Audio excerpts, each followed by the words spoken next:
जय श्री राम साथियों।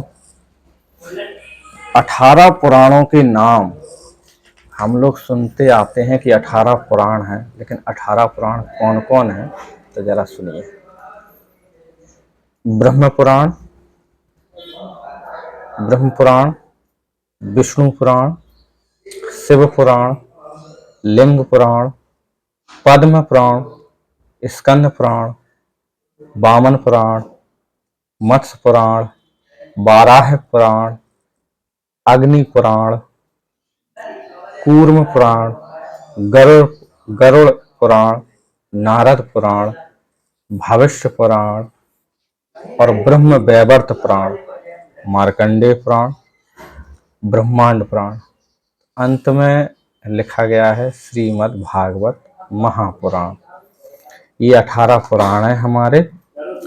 ये हम सभी को याद रहने चाहिए और इन ग्रंथों में हमारे भारतवर्ष के बारे में भी बहुत अच्छा सा उल्लेख है। विष्णु पुराण में तो इतना सुंदर उल्लेख है कि विकिपीडिया पर विष्णु पुराण को जगह दी गई। जब आप भारतवर्ष के बारे में जानना चाहेंगे तो विष्णु पुराण के उद्धरण आप विकिपीडिया में देख पाएंगे।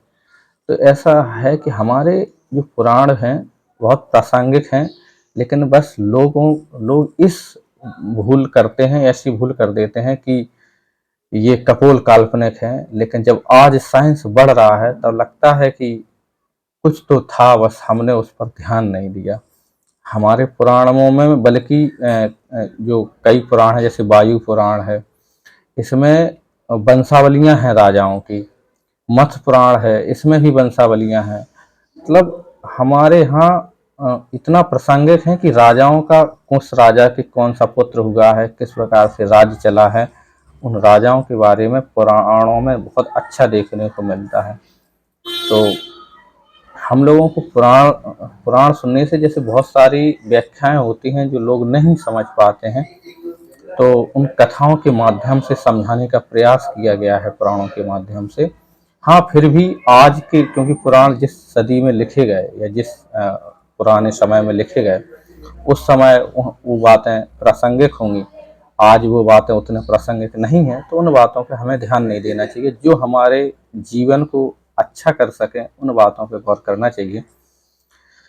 फिर भी कभी कभी ऐसा भी होता है कि कुछ हमारे बुद्धि के परे बातें पुराणों में लिखी हैं या ग्रंथों में लिखी हैं, जहाँ पे हम लोग इतना नहीं शिक्षित हुए हैं या इतना अभी तक हमने ज्ञान अर्जन नहीं कर पाया है कि उन गूढ़ बातों को हम समझ पाएँ। तो हमें और ज़्यादा अध्ययन करने की आवश्यकता है। लेकिन सीधा प्रश्न चिन्ह लगा दो कि पुराणों पर कि वो पुराण सब कपोल कल्पना है, ये सब गलत है, ये उचित नहीं है। तो हम सभी लोग इन ग्रंथों पे मंथन करने की आवश्यकता है। मंथन करें और जो हमको अच्छा लगे, जैसे जब हम दूध को भाते हैं, मतलब दूध से जब हम घी को निकालते हैं तो हम बहुत सारी प्रोसेस करनी पड़ती है, तब जाके हमको घी मिलता है, मक्खन मिलता है। ऐसे ही अगर हमें ज्ञान अर्जन करना है तो बहुत सारा अध्ययन करने के बाद हम एक निश्चित तौर पे एक निश्चित अध्ययन पर पहुंचते हैं। वह अध्ययन हमारे जीवन में सकारात्मक ऊर्जा प्रदान करता है। जय श्री राम साथियों। अगर बात अच्छी लगी हो तो शेयर, लाइक और सब्सक्राइब करें। जय श्री राम।